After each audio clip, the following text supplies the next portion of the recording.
Have you ever felt like no matter how hard you work, something still feels blocked? Like you're doing all the right things, but the results just aren't landing the way they used to.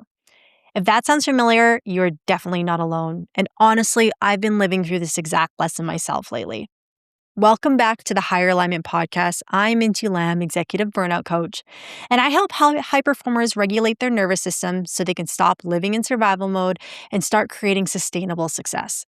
And today, I'm sharing one of the most vulnerable things I've talked about on this podcast so far.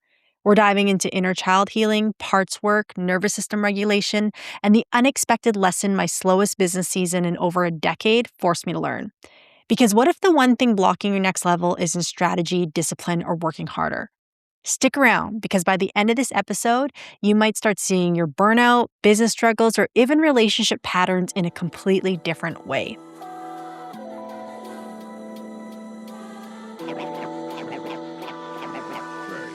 I am convinced that inner child healing and parts work paired with nervous system regulation, it goes hand in hand, is the gatekeeper to all your deepest desires, okay? The relationship of your dreams, the business of your dreams, the inner peace you want to feel, just anything that you want out of life. If you pair nervous system regulation with parts work or inner child healing, I promise you, it's going to get you there. And I proved it to myself once before. I've done it again now, so I'm gonna talk about it. So, I did a podcast episode. Geez, I think it would have been before Christmas. I don't know if you go search the podcast for inner child healing, it'll pop up. But I talked about how right before I met Thomas, who's my fiance now, I had went through a breakup about 4 or 5 months before that. Okay, and we weren't together very long, 9, 10 months, and probably about 9 months, and I felt like I had a very disproportionate reaction to that breakup, meaning I was so heartbroken over a relationship that wasn't that long, wasn't that deep, wasn't that great, to be honest. And so when I realized, I was like crying, crying, crying, like, Mintu, why are you so upset? Because it's not about him. I realized that it was just my deep wounds of not feeling good enough, not feeling chosen, fear of abandonment that was all coming to the surface. And through realizing that, I started doing inner child work or work without even realizing that's what I was doing. Okay. I connected to the part of myself that was really feeling that pain because it wasn't adult Mintu. Adult Mintu was like, oh, thank God this is over. But it was 3-year-old Mintu at the time who felt like she wasn't good enough. And that's who was upset and processing this and taking the lead on this, how we were grieving this breakup. Okay. Um, and through doing that inner child work and learning how to show up for her, I was able to rebuild this new relationship with myself and how I showed up for myself. And 4 months later, I met Thomas. Okay. So I'm not going to go too in depth to that story. If you want to listen to it, I highly recommend it. Go just, again, search within my podcast, Inner Child, and it'll come up. But today, I'm going to talk about how I, again, unpurposely used that same method to help me with my business and my income. And again, I'm convinced this is the answer to all of our woes and our problems. Okay. So let me first talk about what's been going on. And it's taken me a while to be able to articulate this. So I might not even do a great job today. And I even thought about like, well, maybe I should wait a little bit longer till I share this, but I just want to be real with what's going on because I've seen actually a lot of other women online right now, very successful women, multimillionaire women talking about kind of going through a similar journey. So I thought that was my cue to also share it. Um, this year has been the slowest start financially for me in probably 10 years, with the exception of the year I took off to go traveling when I had no job and, I was just living off my savings traveling the world, okay? This is the first year where I've had this slow of a start. Um, and in February and March, it was eating away at me, okay? Like I was neurotic about what's happening, where are the calls, looking at my content, looking at my funnels, just hyper analyzing, like just worried, sick every day. Like, why isn't it moving? Why isn't it moving? And of course, like I've been in commission work sales for over a decade. Like I know it's not like, I think we all hope like if your goals, you know, whatever for the year. Let's make it an easy, like, let's just call it 10 grand a month, simple math. So you think your EAT, which is 120 grand a year, you think it's going to be a simple, I make 10, I make 10, I make 10, I make 10. It doesn't work that way in sales. Anyone who's been doing it long enough and who's good knows you have seasons where you're going to make 30 and seasons where you're going to make 10 and seasons, it varies, but you look at the year as a total. So me having all this knowledge and all this, experience, I couldn't wrap my head around why it was a slow start, okay? And so then my old survival pattern kicked in, thinking I needed to do more. You need to ramp up your content. Maybe you need to get another coach. Maybe you need to try a bunch of different funnels. You know what I mean? Like, I started thinking I needed to do more.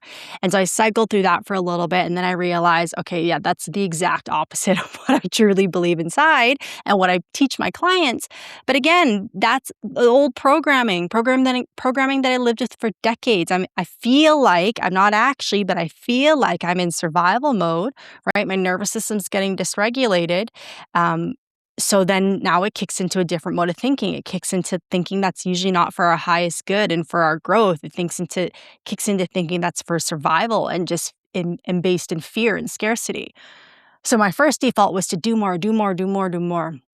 And then after a couple weeks of like feeling really tense, really anxious, I was able to be like, okay, this is not it. This is not the way. Like, there's a deeper lesson happening here, because I was looking at my business. I'm doing all the same things I was doing last year. My content's gotten better. My reach has gotten better. My following's growing on LinkedIn.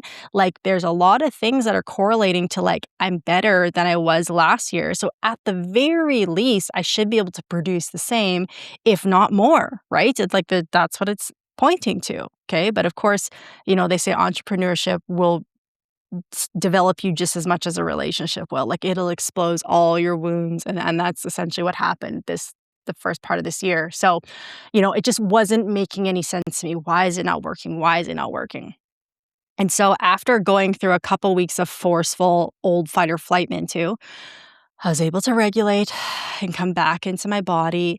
And I realized, I'm like, this is a nervous system issue. Something in my capacity is blocked right now, okay? And then I started to think about what I've just went through. We had a miscarriage in December, which my body didn't really complete processing of until February. And what I mean complete processing, like, I still had physical procedures I had to go through into February to really finish off that process, plus the emotional part of it. So there was that. We got engaged, which is exciting, but now I'm planning a wedding, which is really exciting, but also still taxing on the nervous system. Okay. So something else that's taking up a little bit of my capacity that wasn't there before. I also just moved out to the country and in with Thomas in October. So while we've been living here for a while, still an adjustment. And then you guys probably know I shared a couple episodes ago that we're renting out a condo, we're selling a condo. So just lots of things that I wasn't dealing with last year that were eating up at my capacity. Okay, little by little. But of course, again, default old Minty was like, but what's the big deal? You can handle it. Just handle it. They're not big deals. But again, after cycling for a couple months in this, my business feeling stuck, I was like, hey, no, this is a nervous system thing. Because here's the thing with the nervous system. When you're dysregulated from whatever, from planning the wedding, from moving, from the miscarriage, from whatever, good things, bad things, all things, when you're dysregulated, your nervous system puts up a wall, okay? Because it goes, oh, we're ticking back into survival mode, or ticking back into fight or flight here. So I need to protect her. So it puts up this wall. The thing with that wall, though, is it doesn't filter what it's going to let through and not let through. So it's not like, oh, okay, well, I'll let in a couple clients for her, but I'm going to block out all this other stress. No, it just puts up the wall. Okay, if you're an executive who's craving more clarity, happiness, and a sense of real inner peace in your day-to-day, make sure you hit follow so you never miss an episode. This show is here to help you lead, succeed, and actually feel good while doing it. And if something resonates today, give it a like and share it with someone else who could use a little bit more calm in their life too. When I got to that place of feeling stuck, I was like, okay, this is a nervous system thing. And again, guys, I know this. I know this. I teach this. I get great results out of my clients with this method. But again, sometimes when it comes to us, it takes us a little bit longer, which is why I fully believe in always having a coach in my corner. Okay. So what did I do? I hired a new nervous system coach, okay? And she's wonderful. I actually started working with Sarah Baldwin, if you haven't heard of her. She's like, when it comes to the nervous system, she's just a plethora of knowledge in the polyvagal theory, and she's lovely. And so, yeah, I've been in her program for I don't know how many weeks now. Anyways, so I decided, okay, instead of like going, I need to push the business route, because I did think about getting a new business coach. I was like, no, I need to go back to what I know is true. And what I know is true is the nervous system determines what level of life you can live at. Okay. So I could have hired a business coach that was just going to push me probably further into dysregulation and push me into potential burnout, which I know better than, right? So instead, I hired someone that was going to work with my nervous system and teach me what was going on. Okay. So I started working with her, and I just decided that I'm going to keep showing up every day in my business the way I have been and the way that worked all last year and the year before. So I'm going to keep doing that. But before I start throwing a bunch of other stuff in the mix, I'm going to dial it back and come back to me, because there's a deeper lesson at play here. Okay. And so we've been going through this program, which is great. I've been expanding my knowledge, not only for myself, but for my clients, coming back into tune with me. And then a couple weeks ago, it hit me. Okay. And what I realized is that there was a part of me that felt like a failure. If I wasn't closing a client on a call, if I wasn't having viral videos happen, if I wasn't having a bunch of assessment calls booked, I felt like a failure. And how did I feel like a failure? Every time I'd post something, every time I'd leave a call and I didn't get the outcome I wanted, my tummy would tighten up. I'd feel anxiety in my chest. And my first words to myself would be like, why didn't you do this? Why didn't you say this? Why didn't you try that? It was just berating myself. Why didn't you? Why didn't you? Looking at all the reasons it went wrong, and just hyper fixating on that. Every time I left that, I would feel that. And so then, I started to like tune in with myself and be like, okay, so I'm every time something doesn't go my way, I'm literally beating myself up, which is highlighting the wound that I've had for a very long time of, if you're not producing at a certain level, if you're not making a certain amount of money, if you're not whatever metric in my head, if you're not hitting that, you're a failure. You're not good enough. You're not worthy. Even though I had a great year last year and the year before, and I've been, doing well for myself for over a decade now, okay? That still creeped up. And honestly, I really think that the universe, because this lesson of not being good enough used to always show itself in my relationships. And now I have a wonderful fiance who just loves me for me and, is so incredible. And I'm not saying it's never going to show up there, but it's like the universe had to show me the last couple of years, like, okay, you can do it. I'm going to show you can do it. I'm going to give you the results you want. Boom. Cool. All right. But now we still know that underneath the surface, there's this deep rooted wound of still not feeling good enough. Okay, I got to dial it back for you a little bit. Because if I don't make you uncomfortable, you're not going to heal this. You're not going to finally get to the root of this, which is true, right? If my business just kept growing at a great pace and whatever, I would never have to go back to dealing with that not feeling good enough. And, Peter Crone has this beautiful saying that life will present you with people and circumstances to show you where you're still not free yet. And so that used to come in the form of the people I would date. Well, now I have this incredible partner. And so the universe is like, I got to show her in a different way. I got to show her through the other thing that she's been strongly tied to all her life, is her business and how she makes money and how she shows up in that world, right? And so two things really occurred to me a few weeks ago. One, if I don't make the money, I feel like a failure. So that was one narrative that really revealed itself to me. And I thought I had healed that, guys, purely for the fact that I don't burn myself out to make money anymore. But I didn't realize that every time I didn't get the result I wanted, I still felt like a failure. So that it really highlighted. And then two, the other thing is what I just mentioned is I also had a narrative in my mind that I'm not living that anymore, but an old programming of this type of money requires this type of sacrifice, meaning you're going to have to burn yourself out to get there. You're going to have to sacrifice your needs. You're going to have to overthink. You're going to have to work bell to bell. You're going to have to give up all these things that you work so hard to do in order to get back there. I didn't jump into that, but it did flash itself in me questioning, like, man, do I have to? Like, it came up for a second. I didn't dive into it, but it did show itself, which is an unhealthy narrative, and which also shows that I truly don't believe in abundance, and I truly don't believe in. I shouldn't say I truly don't, but it was highlighting this wound of not believing that, and also this wound of questioning if I'm actually good enough to have that life. One of the biggest struggles for high achievers is they can't tell whether they're burnt out or just overly tired. That's why I created the High Performer Stress Assessment, which will assess exactly what your mind and body are struggling with and what you need to start feeling more balanced, grounded, and happy ASAP. It only takes 2 minutes to complete, and you can find the link in the show notes below. So once that kind of showed itself, what I did is I started tuning back into the 3-year-old version of me that had showed herself when I was going through the relationship stuff of inner child healing. And for the record, if you're not familiar with this, with parts work or inner child work, essentially what it means is those versions of us still live within us, okay? I like to use the example of, if you know those little Ukrainian dolls, those wooden Ukrainian dolls, and there's like a big one and a smaller one, a small, and there's like 10 of them or whatever it is, and they all just live inside each other. That's how our nervous system works, is all these different ages of us still live somewhere within. That's your part.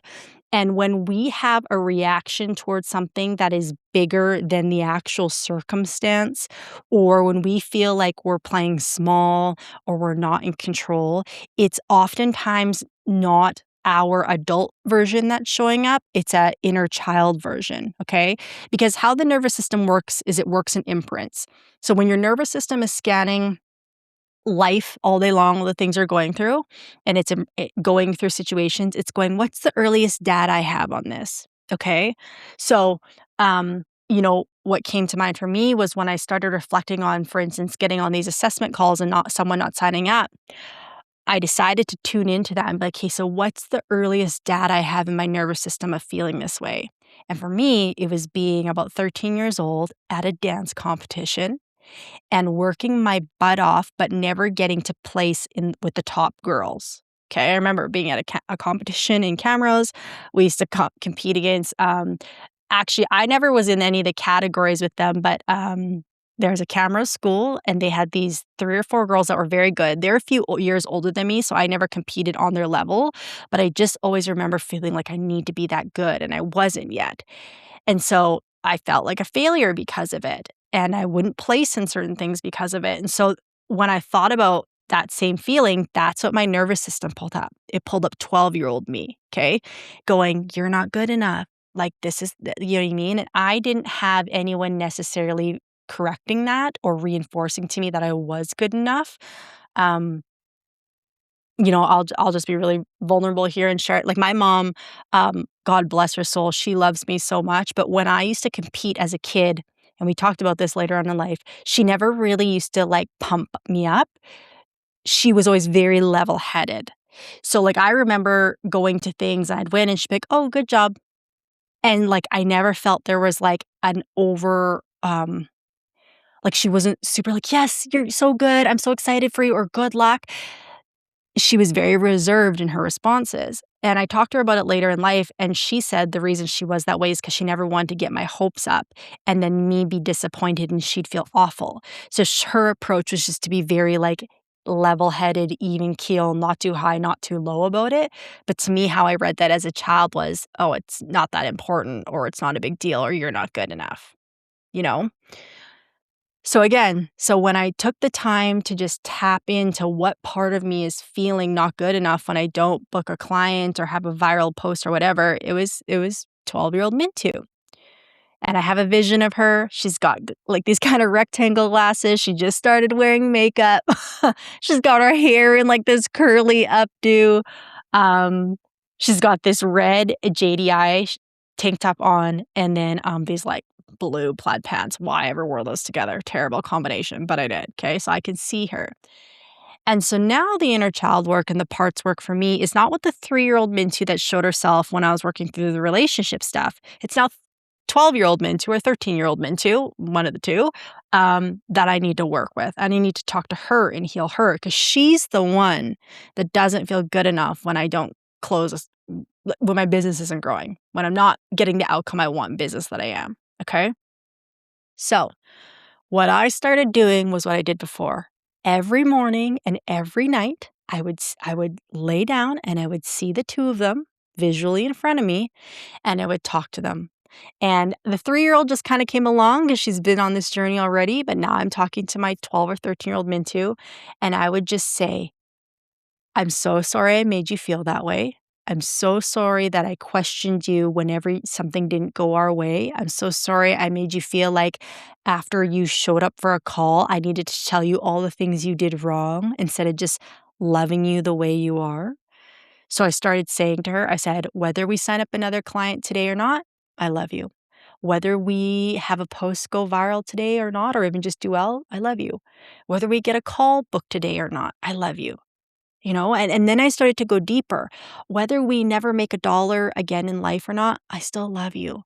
Whether we go into debt or not one day, maybe it would happen, maybe not, I still love you. Whether we, I'm on this fitness journey right now, whether we lose another pound or gain more muscle or not, I love you. Like, I just had to start reinforcing to her that I loved her just the way she was. It didn't matter if she accomplished another thing. It didn't matter if she, just stayed where she's at. I just had to love her for who she is and for who she is now. And if none of that ever changed, I had to show her that I loved her. And you guys have heard me say the nervous system does not learn through just thinking or telling. When it comes to parts work, you have to show. So for me, that was self-soothing. I just sit there and hug myself while I'm doing it and imagining that I'm hugging her, right? Because again, the brain doesn't know the difference between visualization or real life, okay? So for me, that was self-connection, coming back to self, just sitting there hugging myself and envisioning these things, okay? And so I just started doing that every day, every morning, every night. I love you no matter what. And I would go through that exact list. I love you whether we sign someone up today or not. I love you whether we make another dollar or not. I love you. Doesn't matter. I love you in all these situations, all these big fears that we have. I'm done trying to manifest that we're going to get somewhere better. I'm done trying to think envision my dream life. Yeah, I know what those all are. But what I need to really do right now is I don't need to motivate myself. I need to love myself deeper. And that's what was really clicking for that 13-year-old. She doesn't need to be motivated to work harder. She doesn't need to be motivated to stretch or get in rehearsals more like she was at that age. She doesn't need that.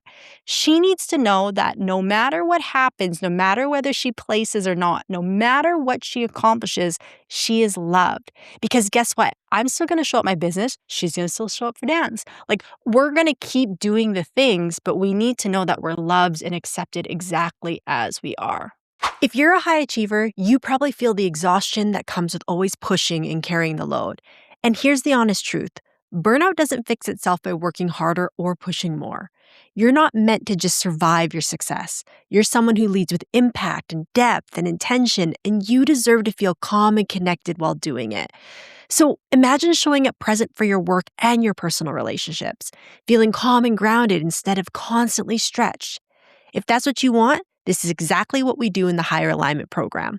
Book your assessment call through the link in the show notes, and let's get you back to balance and back to feeling like yourself again. So that's what I started doing. I quit with the motivation. I quit with the pushing harder. I started just having more self-acceptance, more love. I had to reparent that inner child, which is really all we're ever doing in life, if I'm being honest. And guess what? Within a matter of a couple weeks, I've had 3 new clients come on board. I got approached about a big speaking opportunity, and things are moving again.